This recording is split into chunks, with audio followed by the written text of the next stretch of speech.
Alright, next day on. As you can see, I've done a bit of tidying up and got the cooler pump and block on the CPU. Just used the supplied thermal paste and tightened it down. Some of the screws are a bit sticky though, so it's hard to tell if I've tightened it down evenly. But it's pretty much the same amount of turns, so the bracket's flexible enough that it will distribute the force evenly anyway, so the CPU will have even contact. I'm just doing a bit of cable work at the moment, routing fans. Chassis 3 and 4 are going to be the top two. Chassis 1 and 2 will be the front two.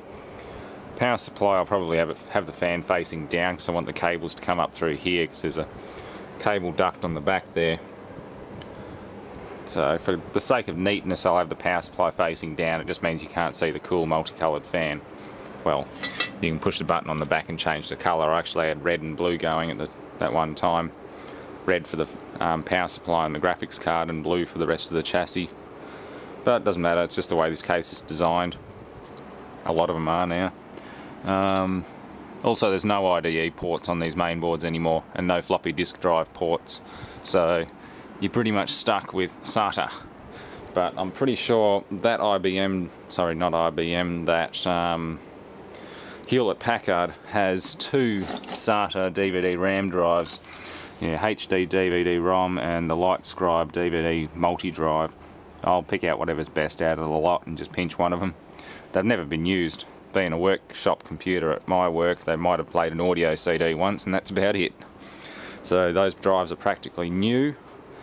Yeah, 1 terabyte hard drive's been in there the whole time.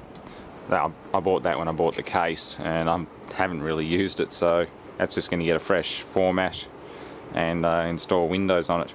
I don't think I even did format it. It's been plugged into power, but it's never been used once.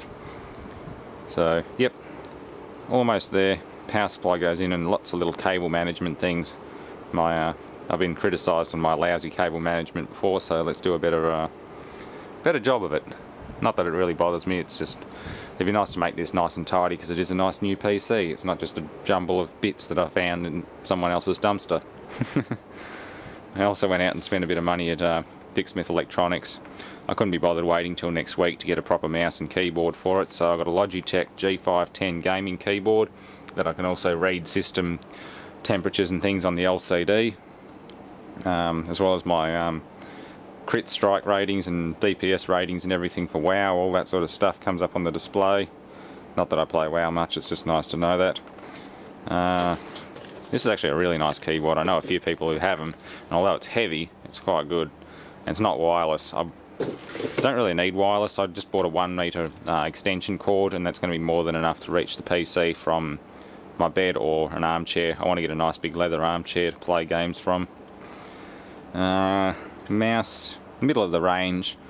I could have got the equivalent that goes with this board, but again it was $130 just for the board and $130 for the mouse, so I bought the $49 one just to get out of trouble. But yeah, still pretty good. Eventually I'll get the $130 mouse. It's a lot of money for a mouse, but it'll be worth it. It'd be a shame to spoil a rig like this using a $20 Logitech wireless thing that doesn't work any more than 2 feet away from the computer. Or its little stick anyway. Those things are terrible. Don't buy the dirty cheap $20 Logitech wireless sets unless you're really desperate. They're pretty awful. So anyway, putting stuff together. I'm going to get the drive out of that HP and put that in and work on some more cabling and stuff. Actually no, I'll leave the drives out until I'm done. I'll do the cabling first and go from there. Get the SSD in as well. There's an SSD tray there, so I can pop my solid state drive in actually. Where are you? So I've got Windows 7 Professional 64-bit and the Force GT SATA 120 gig SSD. I probably will put the OS on this. I know someone said they do have a hissy fit every 6 or 8 months, but I've been told they perform very, very well with the OS on it, and I could always buy another one for the price of what was it, $120 or something, $130. not a big deal to buy another one in a month's time and throw that in. Yeah, that'll be very good. Looks just like a laptop drive, but no mechanical parts. It's just, I can't remember the type of chip they use in them, but it's like flash memory. It's a special kind of flash memory. They're really good. Well, there's no shortage of front panel connectors on here too. They're all, there's 4 USBs, there's a COM1 if necessary. Yeah, it's not bad. I'm just working out my front panel lights and switches.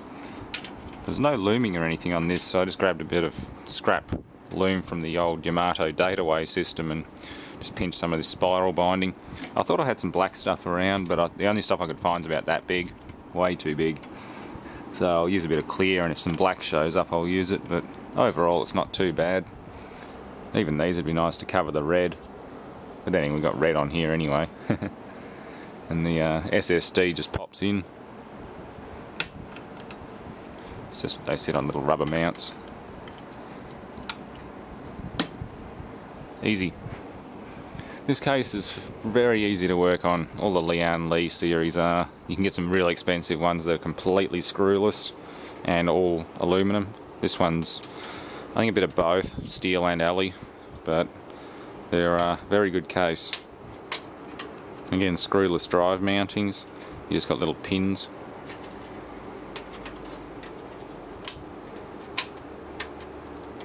Bit flimsy there, but yep. It'll do the job. Okay, well, I think that's about it. I've checked and double checked everything. We're about ready for a power up test. I just got to set up the keyboard, mouse and a monitor. Probably won't use that one because that's just really hard to use with the dead, half the panel a bit dead. So I'll get a, probably just start with an old square monitor from inside the house and just see how well that goes. Actually no, I've got the, there's a new 24-inch television inside. I gave it to Dad, but he isn't using it at the moment. He's using a TV about the same size as that as his computer screen at the moment, but there's a monitor slash television in there which we can use, so I'll grab that and we'll give it a go. Only reason I don't want to use a crappy old monitor is because the resolutions. I want to be able to crank this thing up pretty quick, so I don't want to have to move it into my bedroom just to use the TV, but if I have to, I have to. Eventually I'll show the whole setup when I move into the guest room, get the TV and computer and everything set up in one area with the audio equipment all rearranged and cleaned and sorted out, and fix all the backlights on the amplifier and just make everything nice again, because right now that's getting pretty decrepit and stuff's missing, disconnected, there's cables all over the floor. Yeah, I'm not going to show it, but it's a mess. So anyway, let's boot this thing up. Okay, well, we've got keyboard, mouse, monitor. Let's see what happens. Standby's on.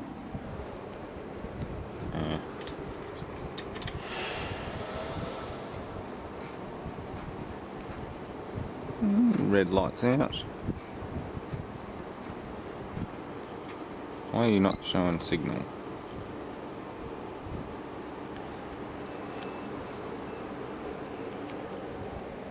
Why are you complaining? Boot device LED. Okay.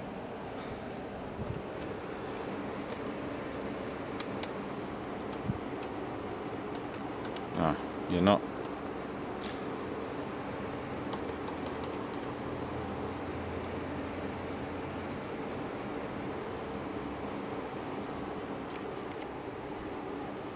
Come on, HDMI.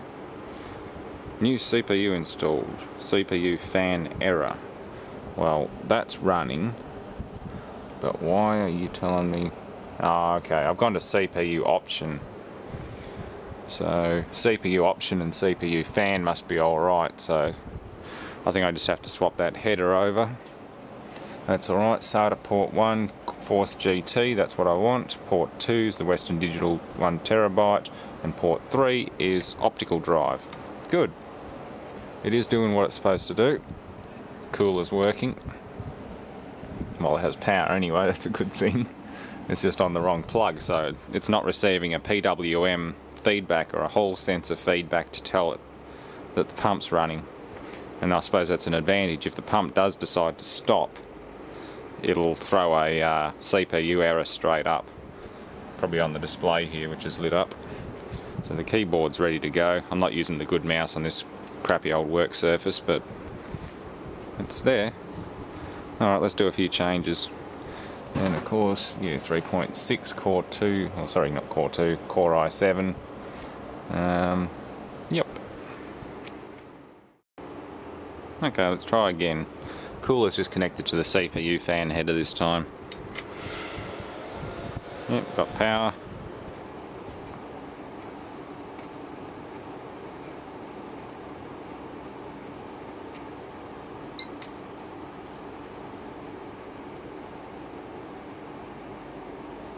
Ooh, it's a bit more flashy than the original American Megatrends BIOS I'm used to. Well, the old 386 ones.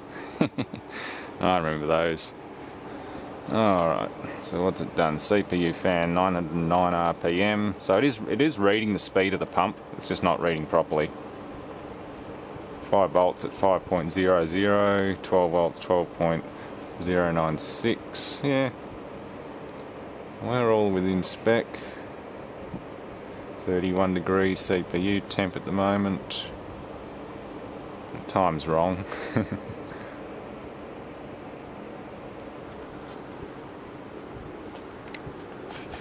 Oh, look at that, you can even use the mouse under it. I was going to say, these days you should be able to use all USB stuff on boot up. The old board, the Athlon X2, wouldn't allow me to use the wireless USB keyboard until it had booted to Windows. Yeah, boot priority, that. Yeah, Corsair. Normal, power saving, performance. Hyper performance. It's pretty good.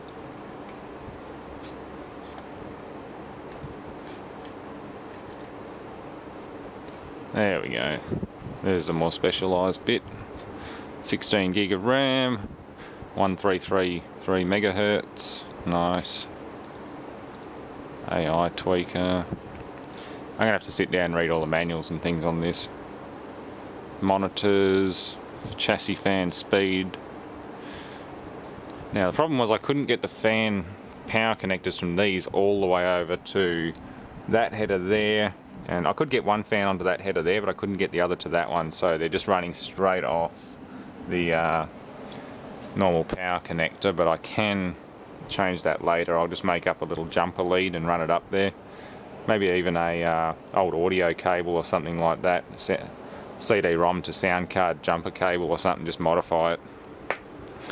Hell, I've got more than enough equipment around here to do some serious rewiring. Fast boot enabled. Yeah, I think this is about ready to go for a operating system disk. Better open up the package and see how we go. So far so good. No smoke, no flames. Just smells like new computer. Beautiful. Curious about the red light there. It doesn't look healthy, but boot device LED. It's just telling me boot device is active or something. I'll look that one up in the book first. Yeah, one thing I just noticed is the graphics card's cranking out a bit of heat already. I'm just sitting there doing that. It's up to about 50 under the GPUs. It's a bit odd. Mind you, I never really monitored it whilst it was in the other PC. Yeah, CPU's fine. It's the South Bridge, North Bridge. Yeah, it's just a card. Quite hot. It's really hot. Oh well, we'll see what it does. I do know this card was getting pretty hot when my mate had it. Oh well.